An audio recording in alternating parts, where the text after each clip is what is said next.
Yo guys, what is up? Max in our first Descendant video, and today we're going over my tier list of all of the characters in TFD as season 1 is like kind of coming to a close. Obviously, there's still like a month left of season 1, but I'm assuming that most of the big balance changes are done now. We've got the new crit mods added. We've got Ultimate Freyna. We've had a ton of character balance changes, and now we get to talk about how season 1's wrapped up. In this video, we're going to be comparing and showcasing my old tier list that I put out basically, I think, right as season 1 was launching, and now how much has changed to character balance, and a lot has changed. So I hope you guys enjoy the video. Real quick, I had to record this video while I was like about to leave for a flight to California, and so I did accidentally record part of it without my camera on. Just a heads up that my camera's not going to be on for all of it, but it should be on for like 50% of it. Sorry about that. But yeah, I hope you guys enjoyed the video. Let's get right into it. So this is the old mobbing tier list. We're going to be adjusting these characters around. But the one thing I wanted to point out is that mobbing is very difficult to classify right now because we've got the defense missions, which, you know, you have to kill a ton of enemies in a large AoE. We've got the 400% dungeons where there is just an absurd amount of ads. If you've played them on Freyna or Bunny, you might not notice how many ads there are, but if you've tried to do them as like Enzo or Sharon, it is absurd how many enemies get thrown at you. But we've also still got general mobbing, like just doing world activities in 250% dungeons to get like amorphous materials and stuff. And so instead of trying to make like multiple mobbing tier lists for 400% dungeons and general mobbing and all that stuff, we're kind of just lumping it all into one mobbing tier list. But note that I am going to be holding their weight for 400% dungeons higher because I do think that is pinnacle mobbing content. And so if they're really good at doing 400% dungeons, I'm going to weight them higher on this mobbing tier list. I just kind of wanted to point that out because it is a little bit harder to classify now, where like, hey, Viessa might not clear a 400% dungeon as fast as some other character, but she's still the meta best descendant to farm experience on when it comes to mobbing on like a void fusion reactor. And so like, how do you weight 400% with Viessa versus a void fusion reactor with Viessa? And I am going to be weighting 400% higher, but we do have to factor that in. And so that's kind of like what we're going to be doing with the mobbing tier list. So enough rambling. Let's talk about it. So the very first thing that we're going to be doing is we're going to get rid of the Bunny tier. Bunny is still as good as she was. She is just no longer in a tier of her own, in my opinion. And that is because Freyna has caught up. Now, we could debate all day which one is better, Bunny or Freyna. In my experience, you know, in terms of 400% dungeons, it depends on the tile set. I've posted clear times a minute faster on my Bunny than my Freyna in the same dungeon, and I've posted faster times on my Freyna than my Bunny in other dungeons. I think Freyna is unequivocally the better like defense mobber. She just blows Bunny out of the water, and I do think Freyna is like the better mobber. If you have to kill a lot of enemies in a quick amount of time, Freyna definitely wins. However, Bunny is like better at traversing and killing things on the go, and she can traverse a distance faster than Freyna. So like, how you want to stack these up is entirely up to you. I'm probably gonna leave Bunny just still at the like quite tip of S, but like they're very, very close. Now, the one thing that's not close, in my opinion, is Valby and Viessa. So we're going to have to shift some things around. So we're going to be moving Valby and Viessa down into A tier. And we've got to move some things around here as well. So now things get a little bit more awkward. I personally am going to be putting Blair slightly higher than Ajax. I ran dungeons 400% on both and timed them.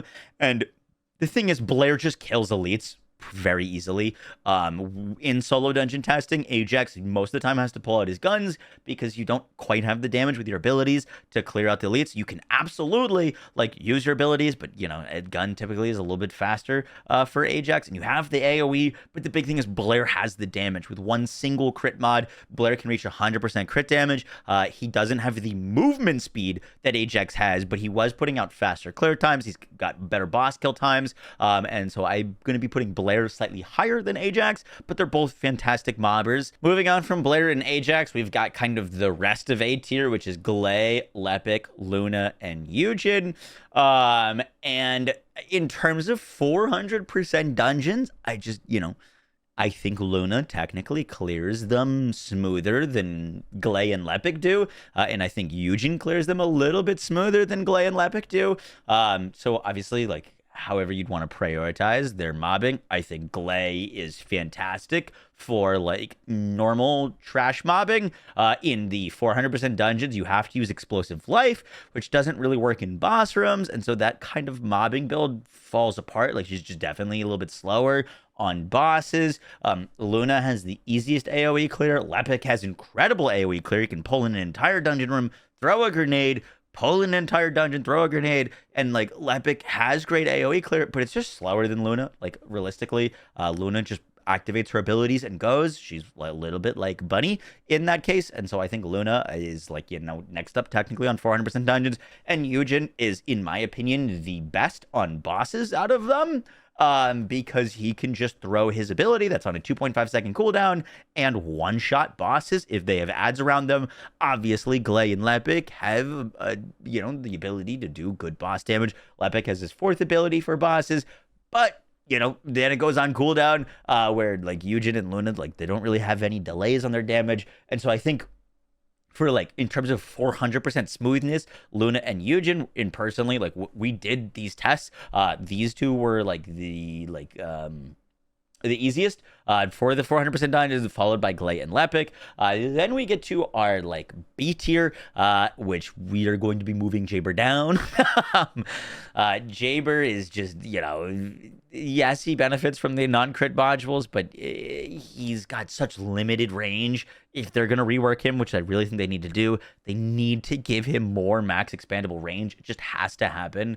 And so he's dealing decent damage in 400% dungeons, but you have to move his turrets constantly, and they just don't have enough AoE. And so we're going to be moving Jaber down in terms of the mobbing tier list. We're also going to be moving Essimo and Kyle up. Now, Essimo and Kyle both have slightly awkward mobbing, but they do so much damage. Essimo has his like Bunny Simo build where he just runs around and one-shots packs, and has got a ton of damage for any of those harder enemies in 400%. Kyle, you can get his ultimate down to like 11 seconds and just carpet bomb forever, flying around, blowing up everything. If you can get Kyle's 4 on a good loop, he feels great for like 400% dungeons. Obviously, these two characters, in my opinion, are both more awkward to use than like Glay and Lepic, and I think considerably so. So that's why I'm going to be putting them in B tier, but they're definitely like way better at mobbing, or we're going to be moving them up. The next character to talk about is we are going to be moving up Haley into C tier.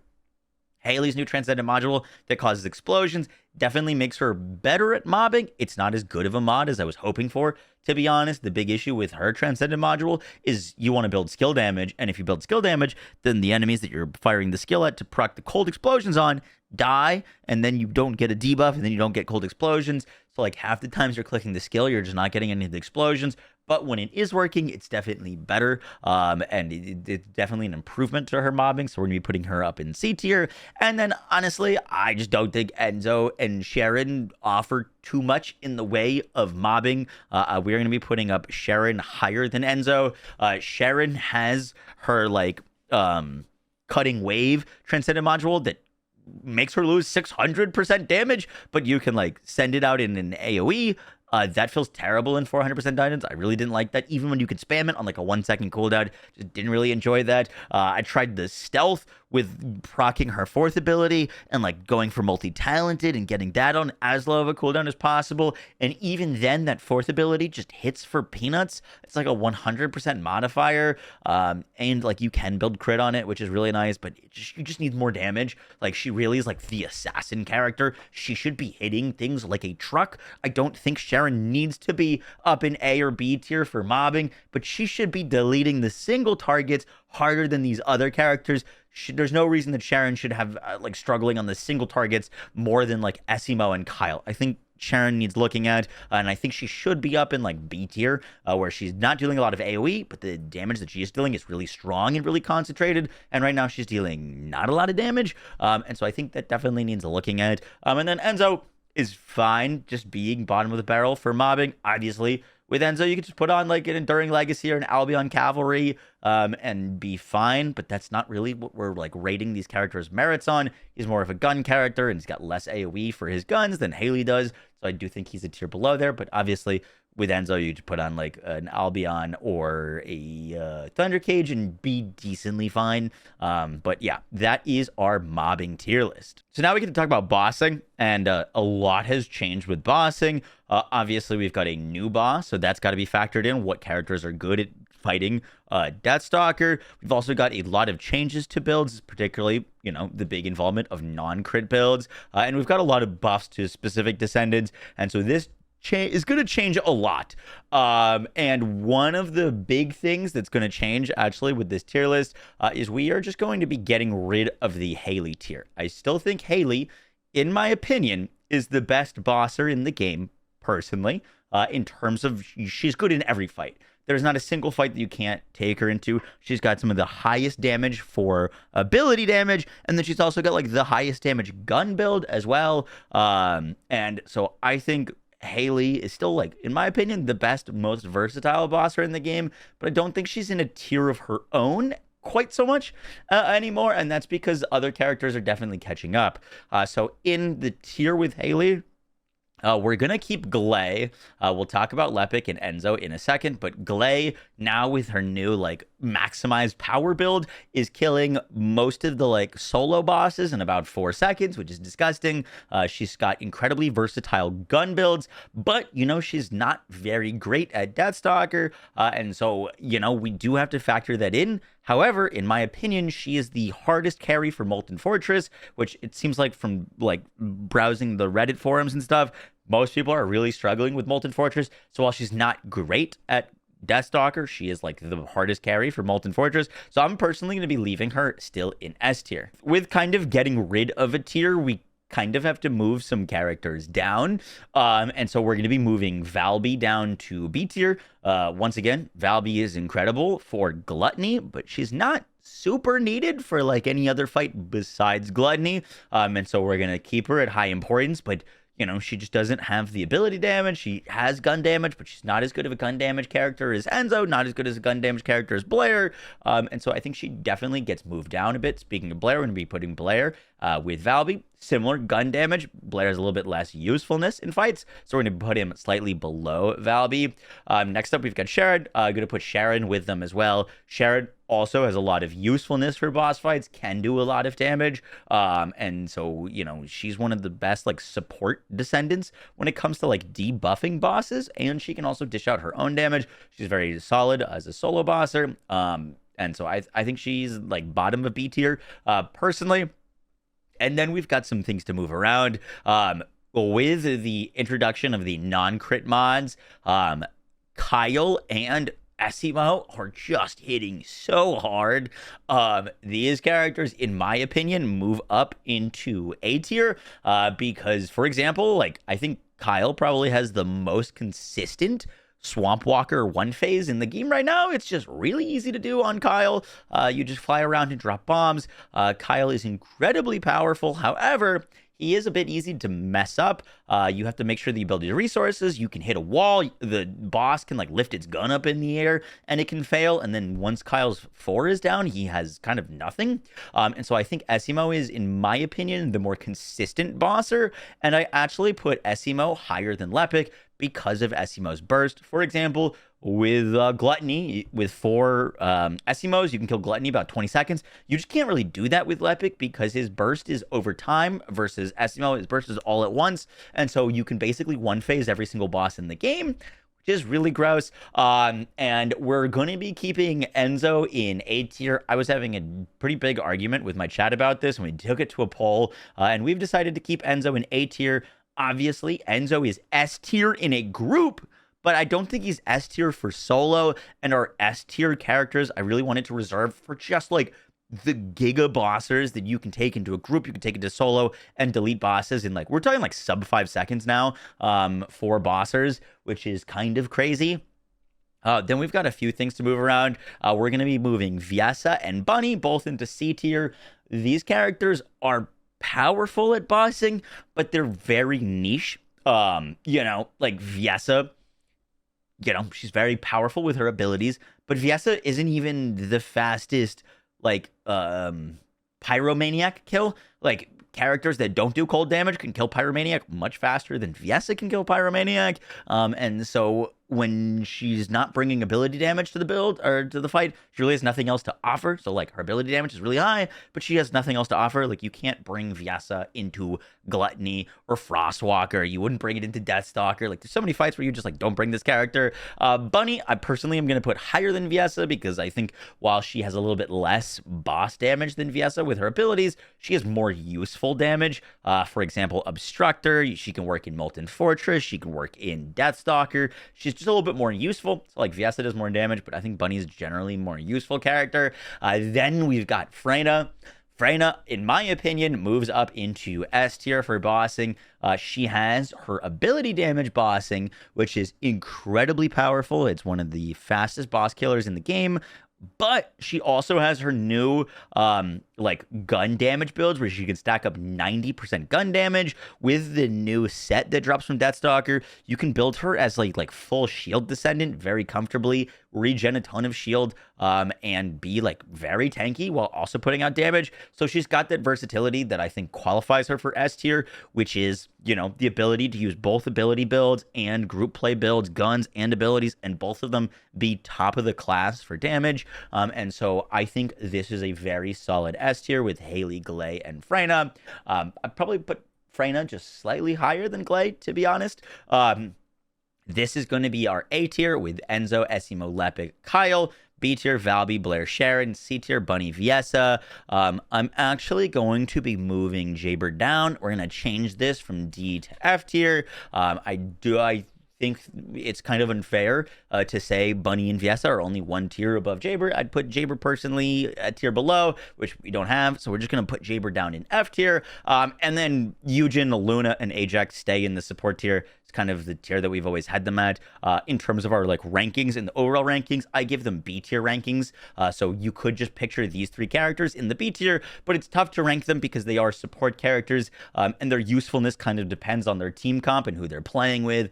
Obviously, if you go into a fight as Luna for skill damage and you're with a bunch of gun damage Asimos, you don't really contribute anything. But if you go in with Luna and you're with a bunch of crit Lepics or crit Freitas or crit Kyles, now all of a sudden you're like the best support in the game. And so like it's hard to rank some of these supports because it depends on their team comp. But I think these characters are overall useful in basically every single fight. They bring a lot to the table. And so even though that they are supports, we're going to give them B tier points. Now we get to the overall tier list. And once again, I am doing this in a way that we're holding exact equal weighting for mobbing and bossing. So you might not hold equal weighting for mobbing and bossing, but for this like overall tier list, basically we assign a point. If you're an S tier, you get 1. If you're an A tier, you get 2 points. And the characters with the least amount of points are higher up in the tiers. And so now for our overall tier list, it's actually going to look like this, where pretty crazy, actually. We've got Freyna as the sole S tier character. She is multiple points ahead of everyone else, and that is because she is the only character in the entire game that is number 1 in mobbing and number 1 in bossing. Obviously, she's not the best bosser, but like she was in S tier for mobbing and S tier in bossing. And, for example, characters like Haley, characters like Glay are obviously incredibly powerful at bossing, but they definitely lack in mobbing. Freyna is just top class for both activities. Same thing with like Bunny here, for example. Like Bunny is best in slot for mobbing, but she definitely does not have the same value or damage as Freyna for bossing. And so Freyna ends up being our like top number 1 descendant. Doesn't surprise me at all. She is so versatile and so powerful. What a come up she's had. I'm pretty sure she finished like in like C tier previously. She's just nuts now. And then we've got a like pretty good grouping of characters in A tier. I'm actually really happy to see so many characters in the A tier now. We've got Glay, Bunny, Lepic, Valby, Haley, Blair, Kyle, and Essimo. Obviously, with equal weighting for here, where like Kyle and Essimo are a little bit more awkward for mobbing, but they bring a lot of damage to bossing. Same thing with here, where we've got characters that are pretty well rounded in all aspects of the game. You know, every character here can do all of the content for you pretty handily. Then we've got B tier, which these characters bring a lot to the table, but are not your like first picks for certain things. For example, Ajax all around very strong, good mobbing, decent bossing, but not quite the powerhouse when it comes to bossing. We gave him a B tier for like the support tier there. So I love Ajax for bossing. Obviously, he brings a lot of like defense and survivability and a higher success rate, but in terms of like our tier list, we're definitely prioritizing a bit more DPS. And we've got characters like Vyasa, Eugen, and Luna here. I think this is a solid B tier. As you can see, a little bit of our like supports plus Vyasa. For C tier, everyone gets mad at me every time I make a tier list because Enzo's down in C tier. And like once again, I know that Enzo is not like a C tier character. He's obviously, if you're looking at bossing, he is one of the best, if not like the best character to have on your team for bosses. He makes everything super easy, but he's like undoubtedly one of the worst mobbing characters in the game. He just doesn't bring a lot to the table for mobbing. And so when we're holding equal weighting, he's not as well-rounded as some of these other characters appear, where they bring a lot to both situations. And so that's why Enzo's in C. Sharon also remains in C. And then Jaber is our lone D tier, being, in my opinion, the worst character in the game by a fair margin. And that is our overall tier list. I know that like it's weird seeing Enzo here. I could happily put Enzo up into B, but that's just kind of how the points fall in line. So I wanted to show you that. But yeah, guys, that is the tier list. I hope you enjoyed. Don't get mad at me for it. I just wanted to make this tier list because we've got about a month before season 2 starts. And I think we've probably seen a big bulk of the changes that are going to be happening in season 1. They're talking about this big balance patch that's going to happen in season 2. We might get it like a week or two before season 2 happens. But I kind of wanted to just summarize season 1 and show you guys how much all of the characters have changed. Some of the biggest improvements here are, as I would never expect to see Kyle and Essimo up this high. That is like big character development for them. Freyna, obviously, they giga buffed the daylights out of her, buffing her damage by more than 18 times. Obviously, she was going to end up being pretty good when you buff her damage by 18 times. And then, you know, a lot of characters benefiting from like the non-crit stuff, you know, and just becoming a little bit more well-rounded. So yeah, guys, that is it for the video. I hope you enjoyed. At the time of this video going live, I will be in California for a little secret trip. And so I won't be streaming or posting for a few days, but I wanted to get this tier list out. That's why part of it was recorded without a camera, because I didn't realize it wasn't recorded without a camera. And I just needed to get this out because now, by the time of recording this, I need to be up in 4 hours for a flight. So good night, and thanks for watching the video. I'll catch you all in the next one, guys. Take care. Bye.